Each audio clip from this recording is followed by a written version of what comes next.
this video, I'll be explaining AutoCAD parametric constraints. So you're going to start off on the parametric tab of the ribbon. You'll see there are geometric constraints and dimensional constraints. So some of the geometric constraints are coincident, collinear, concentric, fixed, parallel, perpendicular, horizontal, vertical, tangent, smooth, symmetric, and equal. So I'm going to demonstrate some of these tools. Right now, this is a polyline, and if I were to pull on the grips, I can pull them in all different directions. If I were to modify this house footprint, there are only certain directions that I really want to modify. There are certain things that should stay put. For example, I would like this line to always be parallel to this line. I can go choose the parallel constraint, pick the line that I want to start from, and pick the line I want it to be parallel to. So now you'll see that they each have that parallel symbol. If I hover over the parallel symbol, you'll see the name parallel. If I click this little X, it would hide the symbol, but it doesn't delete the constraint. To actually remove the constraint, you could right-click to delete or hide. You also have a button up here to show all constraints or hide all constraints. I need to add a few more constraints. I want this wall to always be perpendicular to this wall. So I'm going to go and find the perpendicular constraint. I always pick the object that I want to keep in place first and the object that I want to constrain to that object second. So now these two objects have this perpendicular constraint. I would like this line to always be coincident with that line and this line to always be coincident with that line. I have a button here for collinear. I'm going to select this line first, make it collinear with that line, and then I'll do another one. I'll select this line first, make it collinear with that one. So these are all going to be lined up. They're always perpendicular to this line, and this line's always parallel to that line. If we have multiple constraints that we want to add, it may be faster to use auto constraint. So auto constraint is going to make assumptions. You can select your entire drawing and hit enter, and it makes assumptions on what should be parallel, what should be perpendicular. Now that I've added a bunch of constraints, I'm going to set this corner to be fixed. That way I can rotate the whole house to be horizontal while this corner stays in place. So I'm going to use this button, which is fix. Click this corner. It has that lock symbol on it now. And then I want to rotate the whole house so that some sides are horizontal and some sides are vertical. I will use vertical. I'm going to set this side to be vertical. So notice how the whole house rotated because of those constraints. And it's setting this side to be vertical, which then makes this side horizontal. If I wanted to pull on these grips, now that we have all these constraints, this only pulls vertically or horizontally, keeping the walls perpendicular to each other.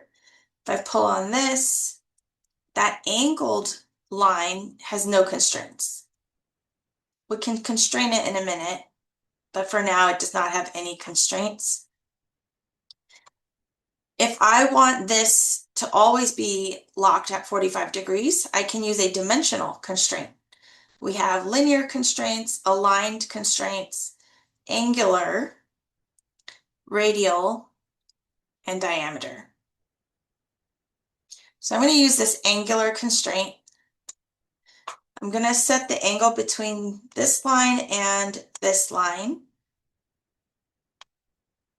It is already set to 45, but I could type a different angle if I wanted. I could select the constraint and type an angle of 30 degrees to set this to 30. but I'll go ahead and change it back to 45 degrees.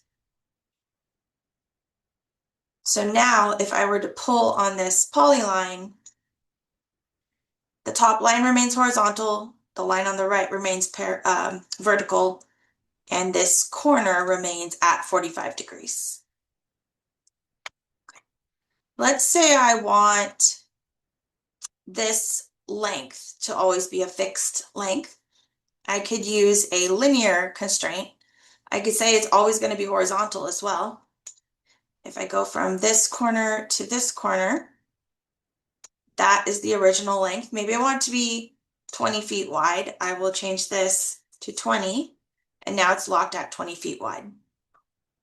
Maybe I want a vertical dimensional constraint from here to here. Right now it's 8.89. Let's say I want that to be 10 feet. So now it's locked at 10 feet. So I can pull again on these. Well, this one's fixed, so I won't be able to pull, but if I pull on these other lines, or even if I try to use the move command, this corner stays fixed. These dimensions stay fixed, that angle stays fixed.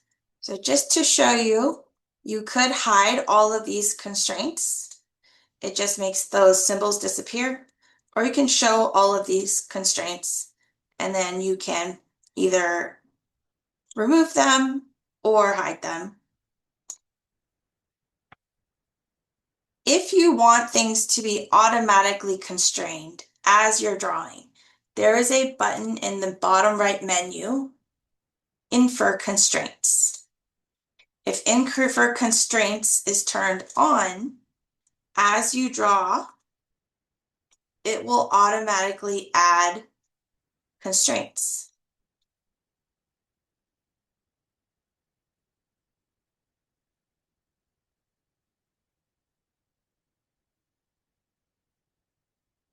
So you'll see that it assumed this is going to be a horizontal line. It assumed we're going to have a 90-degree angle here, another 90 degrees, 90 degrees, 90 degrees, 90 degrees. So most of the time it is adding these perpendicular constraints. If you don't want these constraints to automatically show up as you're drawing, make sure Infer Constraints is off when you're drawing. We also have a button up here to delete constraints, and we have a parameters manager. So if I open the parameters manager, I can see my dimensional constraints. The angle was set to 45, distance 1 is set to 20, and distance 2 is set to 10. In this window, we can also make adjustments. So maybe I want this angle to be 60 degrees. I want this length to be 15 and this length to be 15. So you can quickly make adjustments through this parameter manager. There are a few more buttons that I have not shown. I can show coincident. Let's say I would like the center of this circle to end up at the endpoint of this line.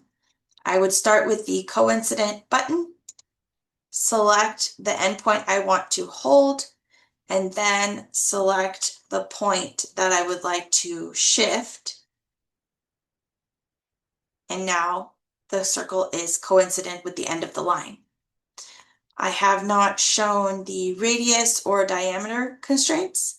I can do a radius constraint on the circle. So that is the current radius. Maybe I want the radius to be 4. Now it's locked at a radius of 4. Maybe I want the end of this, I want the circle to be tangent to this face of the house. I can use the tangent constraint. I'm going to select the line first. I want the line to not move. And I'll select the circle second. And now the circle is tangent to that line. Notice how this shape moved along with it because the center point of the circle is coincident with the center or end of that line. Maybe I want the length of this line to match the length of that line. I have an equal constraint. I can select the line that I want to keep the length of, and then the line that I want to change the length of. And now those two will always be the same length. CAD Masters offers online and classroom training for a variety of Autodesk software. For more information, go to www.cadmasters.com or give us a call at 925-939-1378.